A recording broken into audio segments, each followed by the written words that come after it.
Wednesday, September 21st edition of the Carolina Weather Video. I'm meteorologist Matthew East, and sort of an unsettled forecast for us here over the next few days with showers and storms from time to time. And really looks like for a lot of the Piedmont zones, we'll see a good coverage of showers and a few thunderstorms here as today unfolds. Let's start off with the radar imagery here from 10 minutes after 5 o'clock this morning.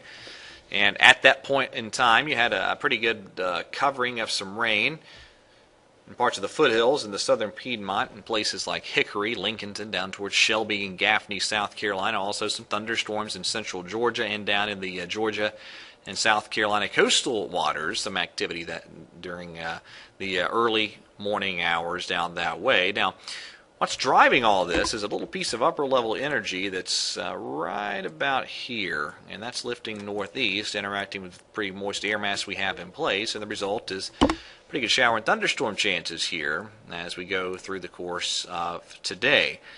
And it's going to stay pretty unsettled overall the next few days. Here's the 5-day QPF map from the HPC, and the purple shading there, at least the deeper purple shading, that's 2 inches of rain, a few bullseyes there of 2 inches or greater, kind of a broad swath of 3/4 of an inch or an inch of rain here across much of the region, and that'd be good. A lot of the Carolinas, frankly, could use a decent rain event or two.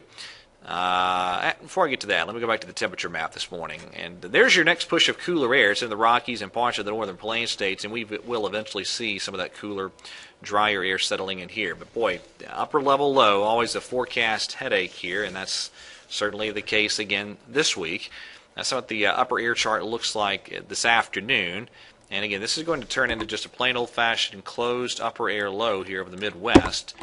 And the European model, this is 8 o'clock in the morning Monday, has that centered over the Virginias. But this is actually further east than a lot of the other modeling has. A lot of the other modeling is right about here with that upper low. And so if the European scenario were to be correct, it'd be dry this weekend. But with a lot of the other modeling hanging that energy back further west, I'm going to have to maintain the chance of at least a couple of showers this weekend, it appears. All right, today, some showers, a few thunderstorms out there from time to time. Interstate 85 corridor in the 70s. Further east you go, you see some low 80s becoming possible today.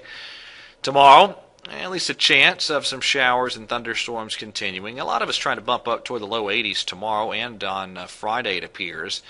And it looks like we'll see a good chance of rain and storms Friday with that cold front sliding in. In fact, look at the Canadian model. It goes nuts with the precipitation totals here Thursday night into Friday morning.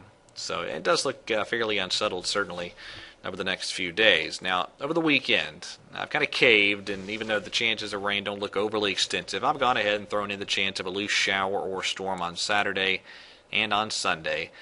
But far from a washout this weekend, I just can't guarantee dry weather all weekend long. So maybe a shower or two either weekend day. And with time, well, again, the GFS was one of the further west models with that upper level low, so it was a little slower in getting that cooler, drier air in here. But in time, that will happen. That is Monday, and there's Tuesday on the GFS. And whenever we do get that cooler, drier air in, we're talking 70s for highs and 50s for lows. Now, in the Atlantic Ocean, we have Ophelia, which is formed. That is look at the satellite imagery this morning. Not a terribly healthy-looking tropical storm. There's the spaghetti charts here on this. Still a pretty good spread in terms of where this is going to be 4 or 5 days from now. Some modeling has this in the Caribbean Sea, other models north of the Lesser Antilles. And here's the Hurricane Center forecast track. They kind of split the difference here and take this near the northeastern Caribbean islands this weekend. And notice it stays a tropical storm. It just does not look like this is going to have a chance to become a tremendously powerful tropical system, at least over the next few days. A few of the select models here. There's the GFDL out at 126 hours, just a little north of Hispaniola. Hurricane Wharf much further north, out at 126 hours. And finally, the NOGAPS, pretty far north rather as well, out at 144, a little bit northeast of the Bahamas. At this point, I think the most likely scenario here is that we see Ophelia recurve before impacting the U.S., but it's not necessarily a certainty, especially if it winds up further south in the Caribbean. But again, I think the most likely scenario is this heads north and northeast before impacting the U.S., but can't say that with complete certainty yet, so we'll keep watching it for sure. All right, that is it for today. Everybody take the rain gear, stay dry, have a great Wednesday, and God bless.